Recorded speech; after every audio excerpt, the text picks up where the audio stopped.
All right.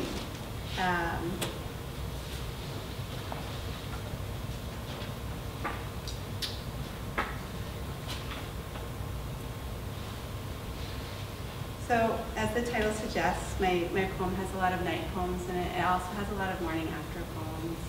And this is one of them, an obad. Obad with foxes. All night, foxes ranged over the snow crust, barking raggedly. This morning, a warm rain softens the snow, and dumbly I watch my love sweep it off the windshield and drive away. I'm in the road in little more than underwear, suspended in the edgy bliss of exhaust with 2 flights of stairs to climb. In dens nearby, the coiled foxes lick their teeth and cover their eyes with bushy, white-tipped tails. When I go inside, my bare feet leave curved wet marks on the stairway's metal treads. A fox will arc along a wall, knowing the stone won't hold her scent. When a fox runs in leaves, her sound is a rustle of leaves. No one is looking or listening for me. Nearby, a bell hits its notes. Which version of heaven will feed me until my love comes home? In one, I understand what the foxes say. In the other, the foxes find what they want and are quiet with it.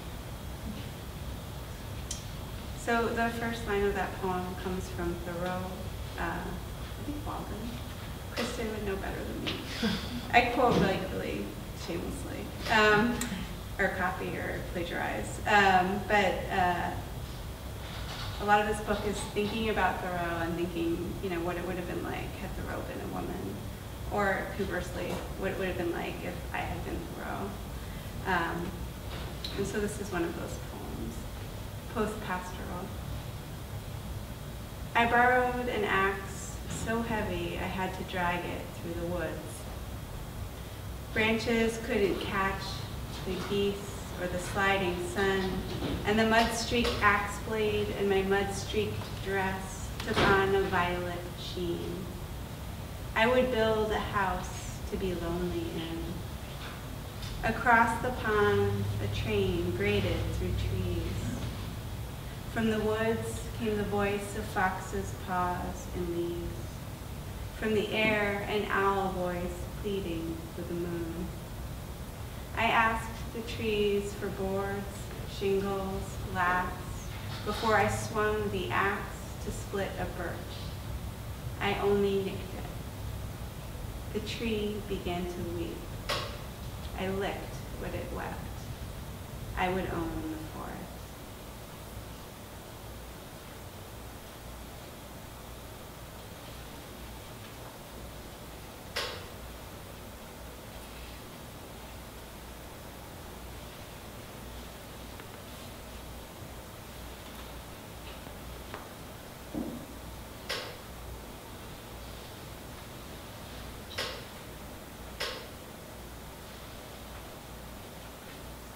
Finding it.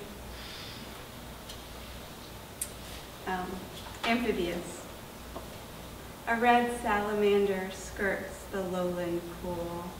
Leaf muck in a dark ring shows how the pool shrinks.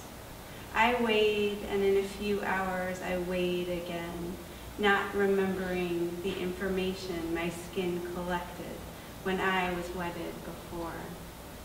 I'm forgetting how to be a woman. I look for other bodies. My toes masquerade as stones in the river. I leave my hand in a ditch beside the road, and ditch water lays pickle-backed grass over it.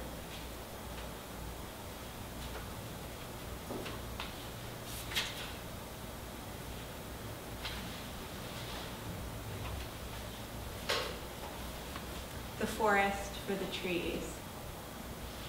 I believe it's all this pollen that dizzies me. I chance and rechance upon the stalks of wild asparagus, the crimson rhubarb, the fern splayed into the cow road's muck. Is it my eye or sundown pin-tucking the ravine? I believe my panting leaves wet blossoms on the branches of this one tree. Willing my mouth to press against elm and ironwood, I have inklings of missing, but not of what I miss. Solitude is like this, a distance I walk toward, but never into. Strings of spit testify to the bark I've kissed.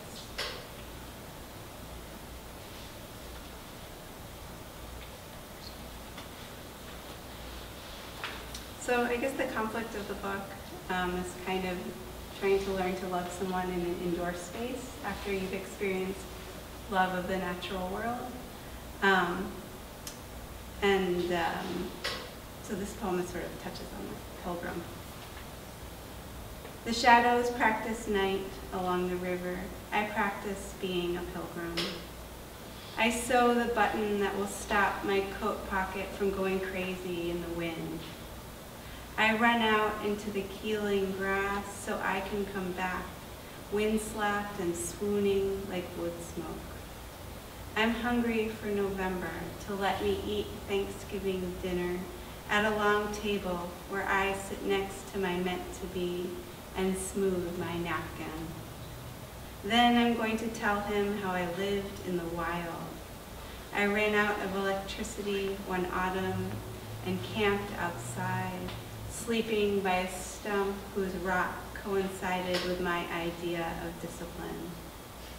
November that year produced gaudy squashes as long as infants, bulbous and bruised from growing out of the stalk and glowy flower. I talked to the squashes. When I ran out of conversation, I came inside and made amends with my home, my socks, the length of autumn. I doubted the winter so fiercely that my electricity stayed lost. I was going to practice being a pilgrim forever. I was going to worship my headlamp until its battery ran out. Then I thought better, now I think best. Inside this evening's worth of destiny, November practices its vagueness in the long grass, along the trail that leads me to the November I invent for my love. I run to coincide with the disappearing light. I bring my pocket along.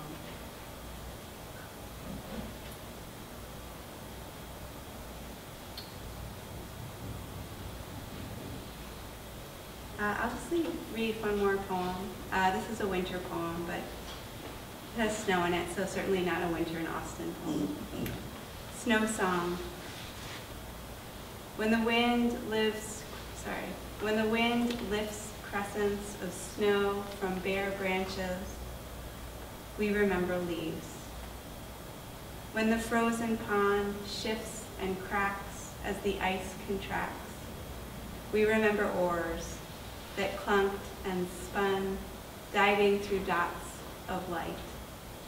We ask the snow to be wool for us. Thank you.